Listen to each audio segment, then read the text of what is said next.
Trying to push the boundaries of style and design, you have to keep an open mind. Projects come about in all types of different ways, sometimes new, sometimes old. In my line of work, every day is a new opportunity. I get a call from Jeremy. He lives on the other side of the country, and he's saying he recently acquired one of my creations. You made it. Yes, long trip. How's it going, man? How you doing? Man, you are loaded down. Yeah. Hi. It's a Good trip. to meet you, man. Nice to meet you, too. Man, I recognize that silhouette. Yeah? I thought it went to Arizona, but you're in Missouri. Yes. She's been around the block a few times. When I first saw the car, believe it or not, I found it on Facebook Marketplace, and I thought for sure, like, that's definitely a car that needs put back together. Let's see what's going on under here. All right, don't get nervous. I was born not nervous. I know the way cars go. I've sold so many projects that a month later, they don't look anything like what they used to. Oh, wow. They didn't even paint it. It went to a paint shop. Oh, yeah? I thought that was the first thing you would do with it. Well, I'm definitely glad they didn't. Nice.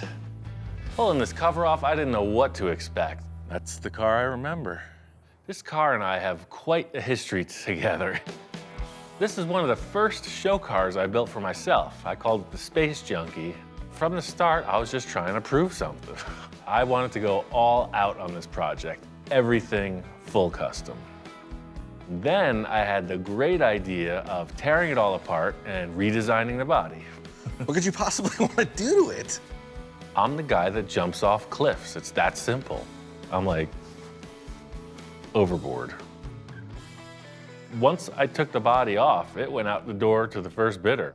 I thought this body was long gone, and here it is, knocking on the door again. It's like a whole new opportunity. When you said you found it wherever, I was expecting like the Ed Roth story. Oh, we found it and it was a dumpster Right, at a right, freaking liquor yeah. store. Well, what do you think? You think we can do something with it? Oh, 100%. I want to put it back together for sure. I mean, I got some criticism for taking it apart the first time. I bet you did. Roll in a show car and take it apart? Right, exactly. When Ian told me he wanted to do it, I was ecstatic. This was a screensaver on my computer way back in the day because I thought it was cool. And so now, all of a sudden, Wow. here it is. It's in my possession, and I Interesting. can't believe it. I'm glad you're excited as I am. Yeah. That silhouette of that chop and the section, and It's pretty man, radical. it's maybe not everybody's cup of tea, but you know, 2 lumps for me. I'll drink it. I figured that this is its home, and this is where it needs to be. Cool. And you're the guy for the job. Space Junkie 1.5. Everything you liked about the old car, and then just a little more something. Let's get it in the shop and kind of do an inventory and see what we're dealing with. Okay. The thing about this vehicle is it's like it got kind of short-ended. As developed as it was, I always wanted so much more from it. Well, the good news is you got stuff, like the car body. The bad but not so bad is we're gonna have to get a lot more. Detail on this frame, I really like it. Whoever was doing this, they replicated these cup shapes. That's what the original one was. I mean, we got a lot of potential here for sure. My favorite part of every project is the first 30 seconds. You know, that moment of inspiration. I spent so much time staring at this car in its first incarnation. You know, now I get to revisit it with fresh eyes. When I built this thing, you know, it was just a different time in my life, different frame of mind, you know? And it's like, it still holds up today, but a little older, a little wiser. You know, I'm not saying I regret anything, but I think we could really push this thing, like, into the future. Well, you act like it's no big deal. I mean, No, you I've been think? down this road. I mean, that's what I do, man. Time to get this thing back together. It is, it's a basket case. It's a group of parts that need assembled somehow and put together in a nice little neat box to fit in the nice little spot that everything has to fit. Do you think you have a game plan, or do you? I got a million ideas, man. Just let's roll with it. So we're not gonna like draw it out or take some notes? No, You got no. paper and pen? Nah, we can don't- take notes. You don't even want to see how I draw a line. I do have a surprise for you in the back of the truck. That's why it's sitting so low. You got some junk in the trunk. What do you think of this? Oh, wow. That looks like exactly what I started with. I don't know where he got this engine. Somehow he saw the photos and got what was there. Wait a second, what? Is this like some mini truck and stuff? Yeah. With the bed dancing? Uh-huh. That's next. Let me turn on the music. As conservative as Jeremy appears, you could tell he's got some tricks up his sleeve. Now it's starting to get interesting. That is freaking cool. Yeah, I figured he would like that out of the stuff that he likes. There it is, man. Put some wires to it and start her up. The whole time thinking, what are we gonna do about the engine? And there it is. And it's a runner. Yes, I thought you'd like that. I know he's thinking hard about this, which is, I mean, that's like icing on the cake. If he's thinking, that means he's dreaming something wild up, and that's all we could all hope for. I know you gotta hit the road, but I'm gonna get started this afternoon, man. Hey. I got ideas. Man with a plan.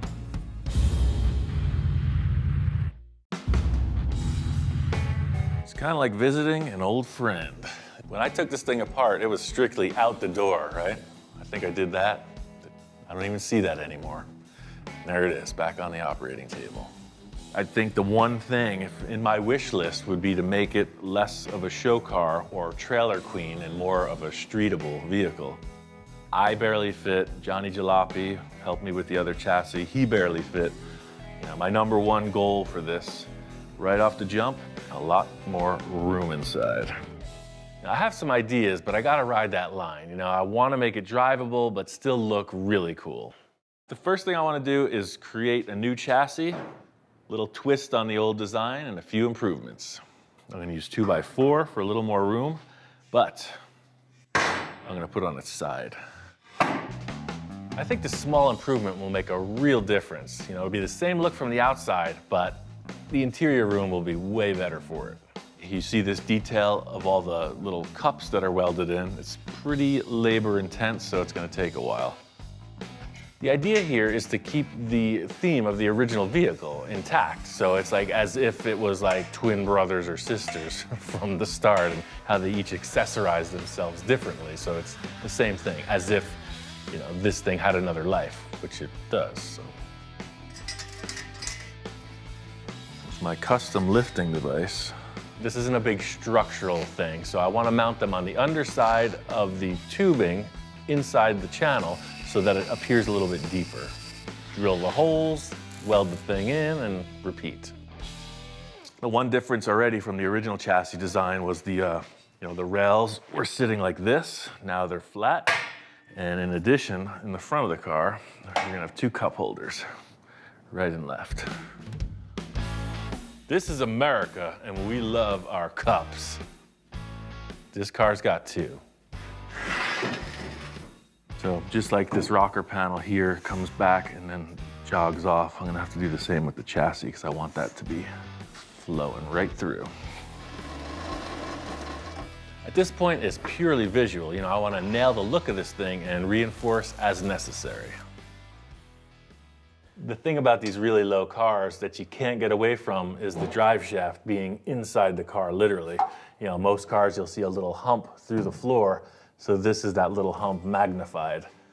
This is a really tricky part of the car, and that's why I gotta think outside the box. The original design was purely aesthetic, and it hindered the space incredibly. You know, I'm trying to go with the simplest space-conserving design. You know, something like a modified 3-link. I've got these link arms. You see them all the time. They're adjustable, 4-link suspension stuff. So I took 2 of these, I put them in a tube bender and bent them, and I joined them in the center. They're not fully welded yet because I don't want to melt any kind of plastic out of this heim joint. So the idea with this is in the center, facing forward. There's always some kind of cross link to keep the axle centered in the car, and that's what this does also. It can't move side to side. It can only do that or that. I've got theories I can go on for days. The real deal is in the test. The only way to see if it's gonna work is to put it together. A little short on hardware, so sometimes I'll use a drill bit. Improvising with sheet metal is one thing, but improvising with engineering is quite another. You have a lot of moving parts to consider. That's basically the arrangement of that. I think I'm gonna test it right now and then put the airbags in. The true proof is in what happens when this thing's in motion. If something goes wrong, if it binds, it explodes. The axle drops, effectively raising the car.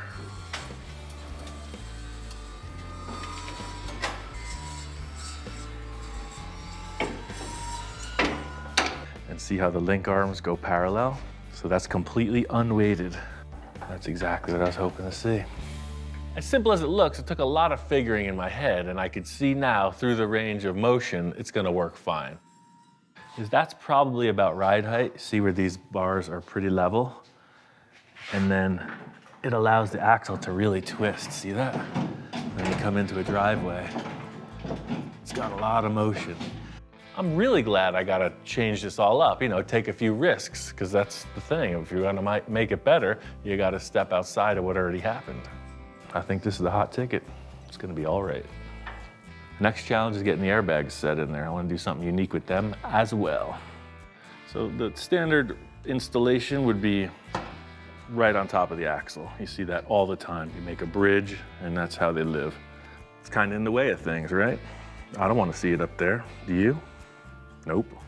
The bag's gonna live right inside here.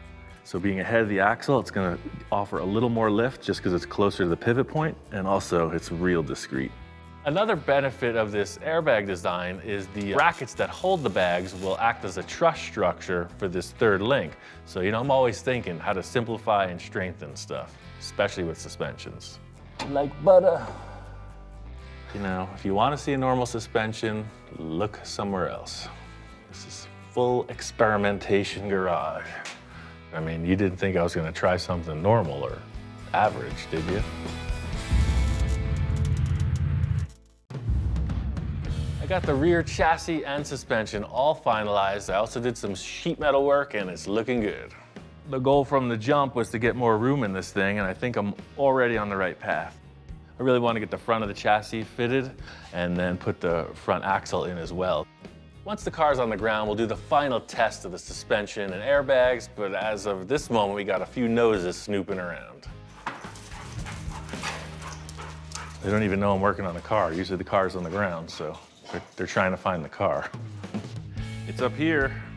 It's not in the cabinet.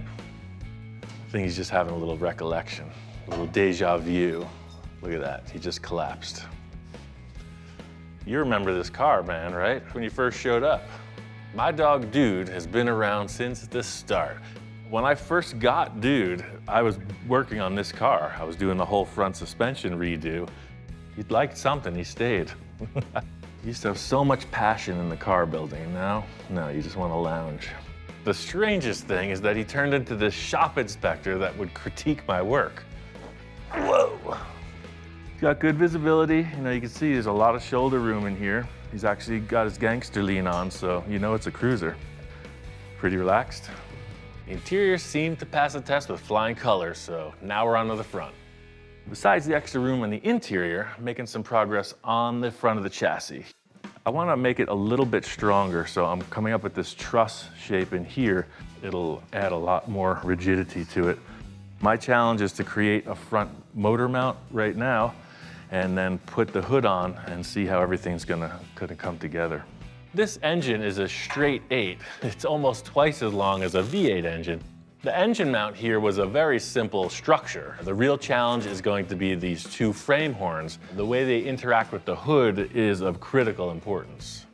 So here is where we deviate from the plan. The way these frame rails are set up is a very simple design in that he just kicked them in and rounded the front. I like this detail, but he started to just make it kind of angled in. I want to make it come around. Because of the end result I'm looking for, it's going to require a little bit of unorthodox thinking. It's going to be a lot of labor, but the result will be worth it. So you may have been asking yourself, how the heck is he going to bend a 2x4-inch rectangle tube on that tight a radius? And the answer is, I'm not going to bend it. I'm going to segment it and re-weld it. That's what all that cutting was about. The old lobster tail trick. I'm gonna weld nice and hot over all these joins and then grind them out later. The lobster tail trick has been used before on many occasions, so it translates perfectly to this chassis design. Ultimately, the frame rail will be a compound curve, so we got the curve, we're just looking for the compound. The old spray can on the lobster tail trick. The oldest technique in the book. Just a lot of work for a little result, but that's all a part of building a show car. The whole thing with this chassis design was like organic. It's got to work around the hood, make it look like the painted part is coming through the mechanical part. Now you see the difference between your standard issue and your refined edition. Your curving, your swooping. I think it's going to look extra special. There you have it, 2 very fine bent frame rail ends. That's the call, that looks perfect. I'll duplicate that on the other side. Front end is taking shape, and I got some plans to keep this train rolling. I got that car off the table and brought the table over here. I'm partnering with Speedway on this project. They have kits for everything. So I have an air suspension kit, I have 4-wheel disc brake kit, I've got all the steering linkage, it's all brand new. And I just chose what I would have always wanted to use on this car. And here it is, it's like Christmas morning. All these new parts will allow me to build this car as I've always wanted, a real driver. There's no getting around it. Before it was art, now it's a road machine. Uh-oh, here comes trouble. Ian, what have you done? Yeah, things look a little different than you saw it last time. Yeah, we got pretty much a full chassis underneath there, huh? This is looking awesome. Mocking up that front suspension and having that chassis complete, like it's there, man. Yeah. It's sitting on the ground. I showed Jeremy everything that's been going on. He's really happy about it. There's no shortage of things to do, so it's a perfect time for some extra hands in the shop. I have an idea about the wheel and tire combo. I don't know what you were thinking, but let's just get this thing so it'll roll forward and back like right now. All right, I can't wait. I didn't know Jeremy from anyone. He just called me and said, he builds custom cars and he has one of my projects. So in getting to know him a little bit better, it turns out that he has a few really creative builds under his belt, and him and his father have a company where they do a lot of specialized stainless steel work and car building. I've got a shop there in Lake of the Ozarks in Missouri. I eat, breathe this stuff. It's gasoline in the veins. That's the thing in working with a client. Some guys are just the idea guys, I'm not mentioning any names. Other guys can get in there and work with you.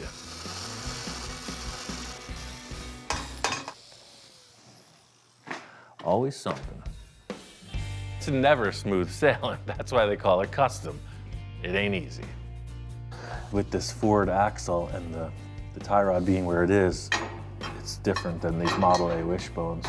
I mean, you always run into some situation where you maybe have to heat them, but these are big castings. We're not gonna be able to do that. The reason this becomes an issue is the lower you make a car, the more things get stacked up in a smaller space. When you have a lifted vehicle, you got all this room in here. When you lower it, everything's on top of each other. When faced with an issue, one of my first go-tos is try it upside down, flip it around. I actually learned that from an old gentleman I was working with for years. Steer it. Every time he's like, turn it upside down. What? Sure enough, it still holds. So it was designed to go in upside down. Look at that.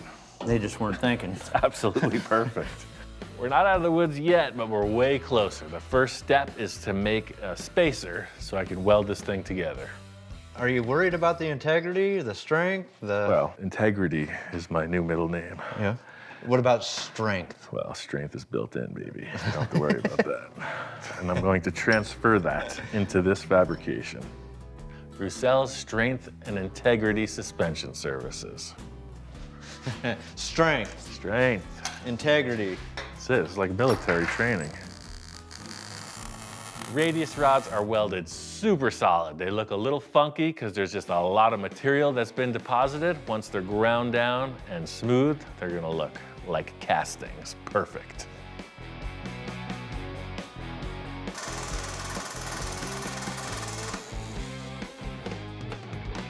So yeah, all this looks good. Now we're steering. We're not hitting anything. It's perfect. Minor adjustments is what it's all about. I actually have the original rims and tires for this. No way. Yeah. Really? They were on my Model A that I'm building. I forgot they're all the way in the back of the container. So now that this is back, I think they should go on here. It's been in the back of my mind what's gonna go on with those wheels and tires, and here's Ian coming from the back, you know, coming from the relics. There she is. It's like holding history. There's some things that just you gotta keep, you know, you never know. Why not try it out? Look at that. Right. Big 20-inch rims, massive Oh, calipers. yeah. That's pretty tough looking. The only car you have to put the floor jack into the back. See, that's what I remember. That's what I'm talking about. The tires are just above the roof, and the fronts are just like way out there. I don't know why I took it apart. It's a great looking car. Oh, there was so much that I wanted to change and never had the opportunity to. You know, and here we are, right in the center of it. So now I know how you felt when you built it the first time. Like, it's a wow moment right now. I mean, that's the thing, you know, before it was all dressed up, right? It was more like a custom, Yeah. you know, with the wood spoke spinners and the white wall tires. But now I think as a driver, more like a hot rod, you know, it's all business. The tires weren't the only thing I found digging around in the storage. Yeah, here, check this out. You know, I was in the archives, and look, this is the original sign that I showed it with. No way. This is the original sketch, the first sketch I ever made of the thing. This build had way more premeditation and way more man hours than anything else I've ever built. I drew this like 15 or 18 years ago, like a long time ago. I only showed this a couple times, but George Barris, when he was still alive, awarded it his Medal of Honor in the car show. Wow. It's pretty cool. I That's only pretty showed this- prestigious right there. Yeah. This car was just being shown at Barris's show in Culver City. I didn't even have an entry number. And he was like, what the heck is this thing? That's my pick. Now that the tires are on, let's plug in this air and see it roll around. Let's cut the tack welds off the front axle, and I'll get this thing plumbed up with some hose. Ready for action? I think so. Let's see what breaks. Oh, nothing. Try the front, see what that does. Got a little hop. It's the only way I dance. Oh That's yeah, it. effortless. Effortless. All I could say is the experimentation is a success. I mean, this chassis is pretty much dialed in, you know. One main issue is the lack of sunroof. It's a big hole. Yeah. I have some untested ideas in development that just might solve our problem.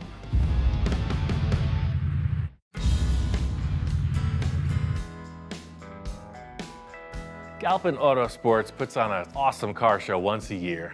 I wanted to take Jeremy for some inspiration while he's here, and I also got a couple other ideas. Yeah, they got a flavor for every taste bud here. They have everything here, you name it, from off-road to lowriders to race cars to concept cars to show cars to supercars, cars everywhere. Wow. That's intense. I don't know what the heck this is. All I could say is it's got 4 engines. Anybody that's a car enthusiast could go through there and spend all day. That's more your style there in the back. This'll get you to the store. Looking at the off-road stuff, it shows the fabrication, front row and center. You know, it's all about suspension design and travel, etc. There's some mean machines here. Yeah, see, that's a huge influence on me too. It's just, you know, anything that's crazy, right? So when do you see a car all kicked off to the side Right. with all the paint and everything hopping around? Totally intense, and just all the detail, etc. It's just nuts. Lowriders always bring the flavor, but of course they're doing the suspension tricks as well, just in a totally different style. So this is the Church of Roth. It's where we come on Sundays to pay our respect. Look at them all. We are now in the Temple of Coolness. The coolest of cool, in my opinion. These are the first VW trikes, and this is one of the last ones. He drove this to Alaska. What? Yeah, look. I hate to be the Roth fanboy, but that's just where I'm at. For whatever reason, you know, the Rat Fink character and his style of building, it was like no limits. This thing was like a hovercraft. Spacey. Yeah. This was his first hot rod, and you could see he went crazy after that. These are the cars that inspired my career, you know. It's made me willing to take that leap of faith in design, you know, just to get a little bit out of the box. And then this one was something he threw away. He cut it up and put it in the trash, and his employee put it back together. That's so cool. I almost forgot there's an idea I have, and I want to pitch it to Jeremy. The main reason I brought you out here, you know, I'm a Volkswagen aficionado, we may say. So I was thinking all of my cars have a piece of Volkswagen in them, and I think a piece of your car should be Volkswagen as well. Sometimes the best way to get across the idea is a bit of show and tell. Look at the sunroofs on these. It's the classic VW ragtop. Why not do that? I mean, you got a big hole in the roof, put a fabric rollback sunroof on it. I dig that. It's Did they make them an extra large? Well, I'll have to make it. That's what I'm saying. But you can see how simple it is. There's just two rails, similar to what's in the car already. Instead of the slide? Is it a slide? Yeah. It's like the trick thing to have on your Bug. You could go full convertible, but these have a real following also. This one's an even better example, though. See how big this sunroof is? It's almost the contour of the Space Junkie. Nice. Sometimes the validity of Volkswagens is a hard sell to, you know, hot rodders, but he fell right in line. He's like, oh yeah, that's cool. Now I just gotta make it happen.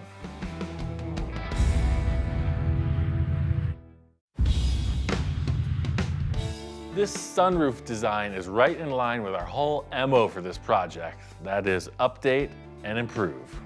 You know, the other sunroof was this aluminum retractable thing. It was kind of noisy, kind of rattly. Since we're building this to drive the way we've always wanted it, I say sliding ragtop, canvas, vinyl, whatever.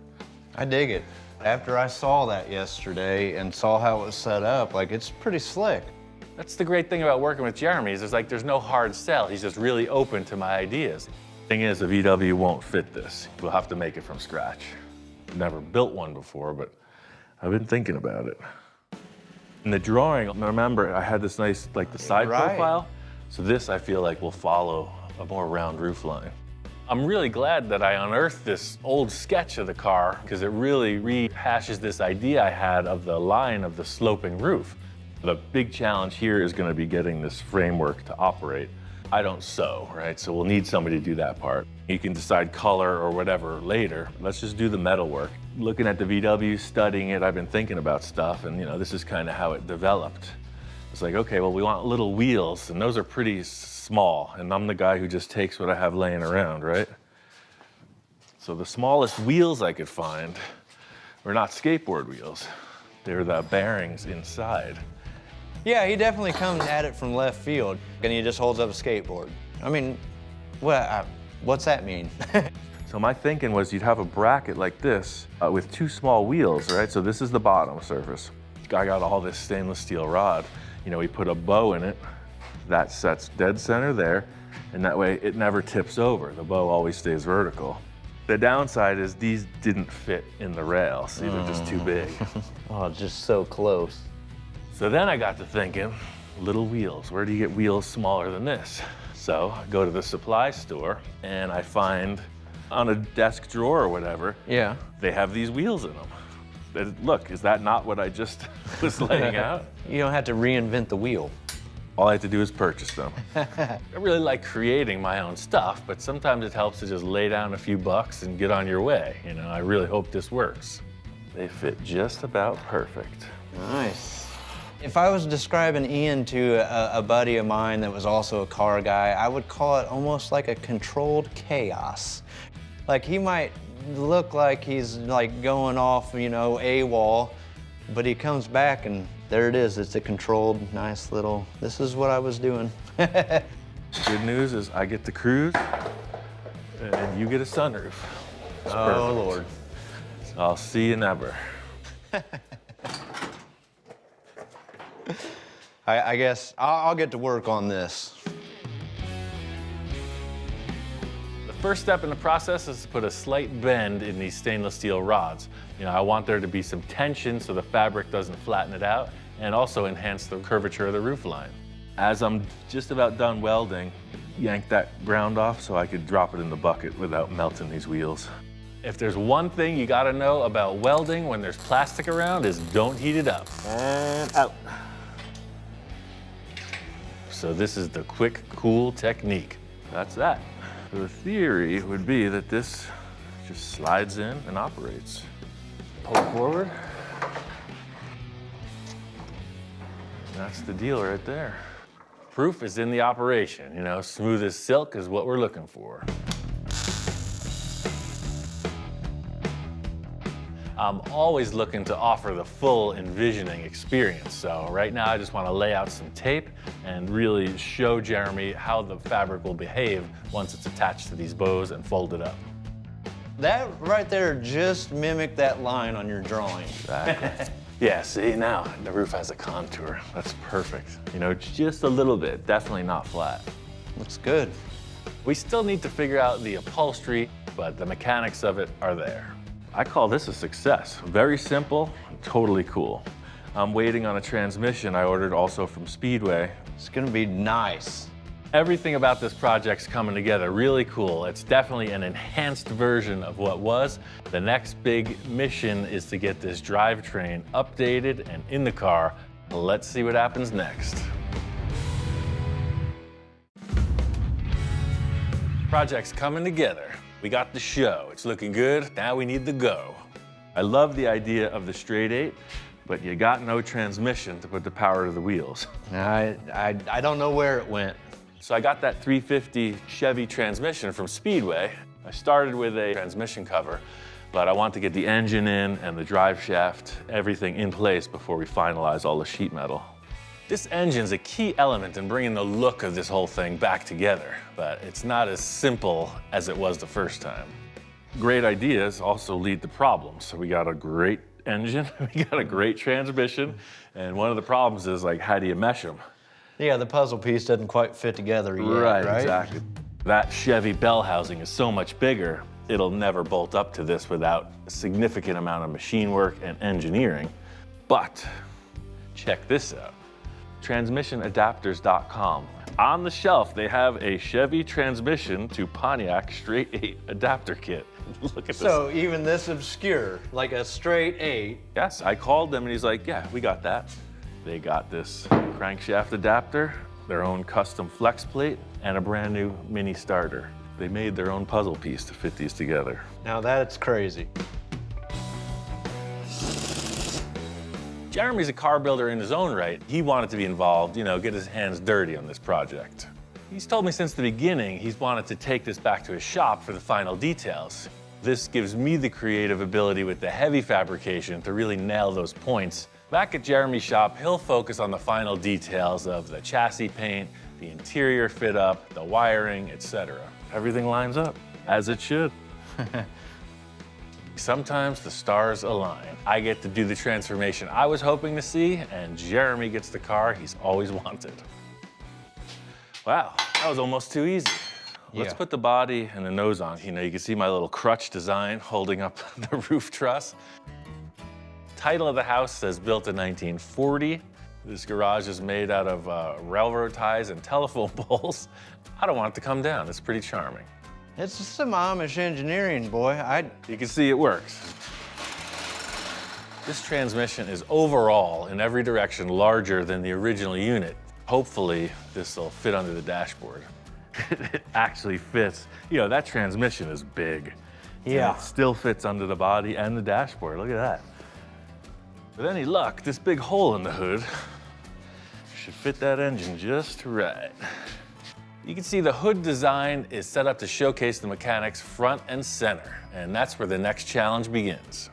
How do you feed this engine fuel and release the exhaust? I like where your head's at. Behind baggie number 1, open that up.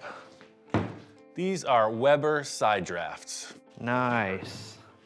They go on a lot of exotic cars. They're very well designed, and I thought they would look really cool in the wrong place on this car. That'll make some exhaust, but there's 2 more things. So I was thinking, Yeah, check that out. You a cheerleader? Exactly. No, that's my dunce cap. Before I start any project, I like to line up all the possibilities, take a look at them, and then get to work. I mean, anything goes. It would be a little more challenging to set them like that, but that's kind of cool too, eh? You know, take a minute and explore the possibilities. Whatever you like. You can hear my gears turning? Right. You can hear it? You can hear that, yeah? I've spent my time considering and figuring out all aspects of this car, so let's see what Jeremy ends up with. So, what do you want to do? I mean, it's time to build the cooler version than it was. I know cooler's better. I still like the way they look sideways. We have to determine the placement of the carbs. Once we decide that, we can begin to build the intake.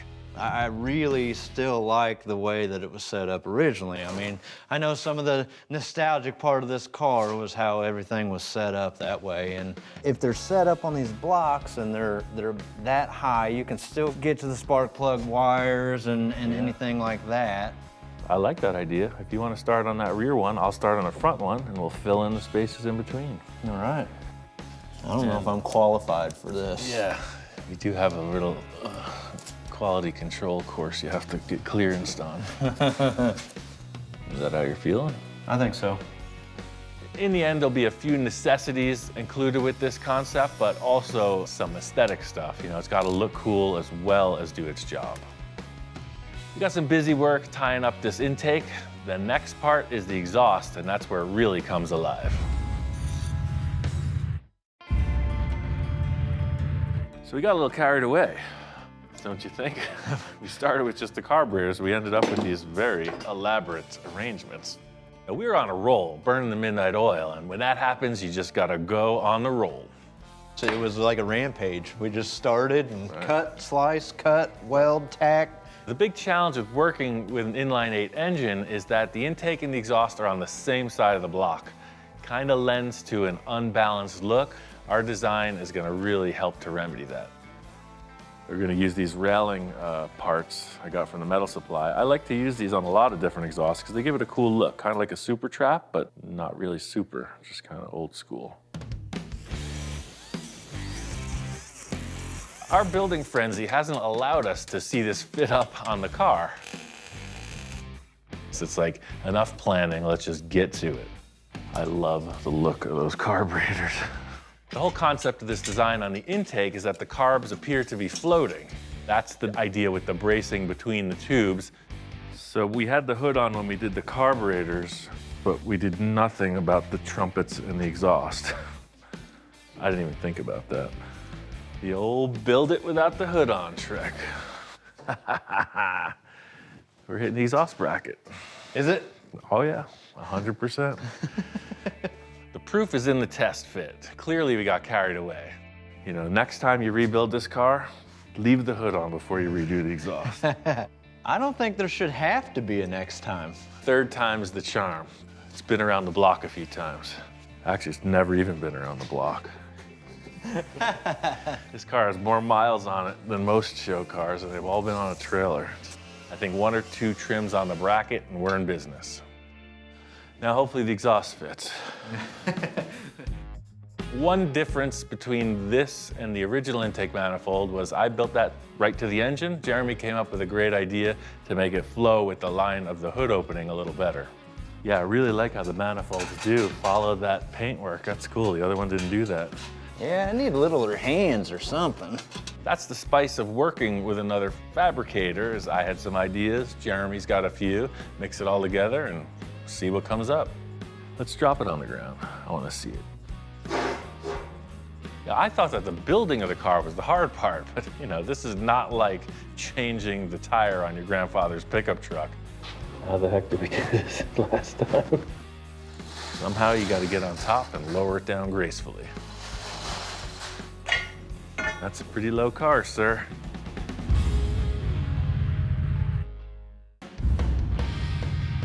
Seeing this car on its way back is really rewarding. You know, I think it's kind of like a parent-childhood scenario. You know, you send your kid out into the world and it goes through some stuff, you know, comes back with blue hair and piercings, I don't know. This car came back looking a little loose, a little worse for wear, But under our tender guidance, it's coming back. Totally different now, right? Doors on, what? Yeah, it's looking so good, I'm getting ideas. Uh-oh. Oh man, I can't wait to take this car apart again. Pretty nice car you got there, sir. Where can I get one of them? Just the fact of seeing this thing back on 4 wheels with a frame under it is really cool. The carburetor setup, just seeing the intake up a little higher, a little more aggressive. I love the new and improved exhaust. The fact that we stayed with the same rim and tire combo is a win for me, and the cloth sunroof is a nice, classy touch. That's the transformation, man, right there. Looks nice. Grab your seat, throw it in there. You know, I want to see how 2 full-size humans fit in this rig. Take me to the bar, Jeeves. Yeah. There's been so much talk on it. It's like, how do you fit in there? How do you drive it? Laying down? Yes. Yeah, kinda, Exactly. yeah. I mean, it's relaxing. All jokes aside, there is way more room in this car than there ever was before. This car is literally like waist high, and the 2 of us are in there. We're not hitting shoulders. There's plenty of room to look around. I think it's gonna work. Now I know why you build it. I like it. I like how everything looks right now. Almost like a monster mobile, you know what I mean? You got the engine that's sticking up almost right at the roof line. The thing is, you know, you're looking at this, but you get into a parking lot, and you're just like, periscope up, check all around, and then you're cool again. Yeah, It's you're that simple. incognito.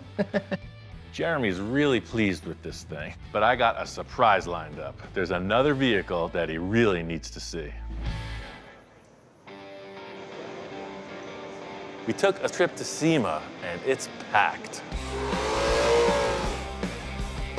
This is one of the largest automotive trade shows in the world. All the usual suspects are in attendance. Gene Winfield and Rich Evans joined me for a little meet and greet. You got Johnny Jalopy, Victor, and Jeremy all came out to see the main attraction at the booth, Space Junkie 2.0. It's never been displayed at a major car show, so it's just cool to see people's reactions. Whoa, this is so wild to see this in person. I wanted the full show car, and we donated the chassis from your car. See how the chassis developed from what it was to what we created? Oh, wanted well, I more. mean, I see now why you tore the other car apart. To see that in person is a showstopper. I mean, people stop, they look, this is exciting. So that's kind of the thing, you know, the story of Space Junkie's ever evolving. We got 1, 1.5, 2.0. So the ultimate goal will be to have these together at a show someday. This one's probably not going to change, but yours is still evolving. Man, I tell you what, this has been an awesome journey, man. I greatly appreciate everything, and like even bringing me here to check out this. Yeah. This is awesome, dude. Well, let's get yours together real soon. Let's do it. We'll bring it here next year. Yes. This gives me the motivation to just push it home, you know, knock it out of the park with all the detail stuff and really dial it in. Glad you made it out, man. Good to see you. Here it is. You know, we kind of went underground for a while after we finished it. The other one is coming together really good. I wanted to bring this out and show Jeremy what we had done prior to the new project. So, you know, he's getting all the differences and the reason we did the paint a certain way, et cetera. And you're kind of going the opposite, where this was chassis, new body, and that's old body, new It's chassis. the flip side, right? That, so it's Exactly. Yeah. the yin and the yang. It's a whole flip-flop experience. The opportunity that Jeremy presented in rehabbing this whole project has been super cool. I won't be surprised at all if it comes back around again. As much as I like working on the old projects, I've got some new ones that I can't wait to get started on.